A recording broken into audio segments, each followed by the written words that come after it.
কলকাতার হাওড়া ব্রিজ কোনো চমৎকারের থেকে কম না, কারণ 1528 ফিট লম্বা এই ব্রিজের মধ্যবর্তী কোনো পিলারই নেই। তাহলে কিভাবে এই এত বড় ব্রিজ দশকের পর দশক একইভাবে দাঁড়িয়ে আছে? বলা হয় নাকি দ্বিতীয় বিশ্বযুদ্ধের সময়ও ডিসেম্বর 1942-এ জাপানের একটি বম এই ব্রিজের খুব কাছেই পড়েছিল। তা সত্ত্বেও এই ব্রিজ যেমনকে তেমনই আছে, এর কোনো ক্ষতিই হয়নি।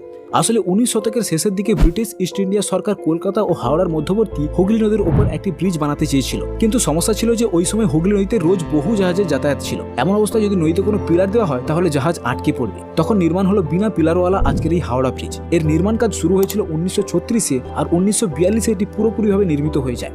এই ব্রিজ নির্মাণ করতে টোটাল 26,500 টন স্টিলের প্রয়োজন হয়, যার মধ্যে 23,500 টন স্টিল সাপ্লাই করে টাটা স্টিল কোম্পানি। এইভাবে হাওড়া ব্রিজ হয়ে ওঠে দ্য হাওড়া ব্রিজ। আর আজ 80 বছর পরেও হাওড়া ব্রিজ কলকাতা তথা ভারতের গর্ব হয়েই নিজের মান মর্যাদা নিয়ে একইভাবে দাঁড়িয়ে আছে।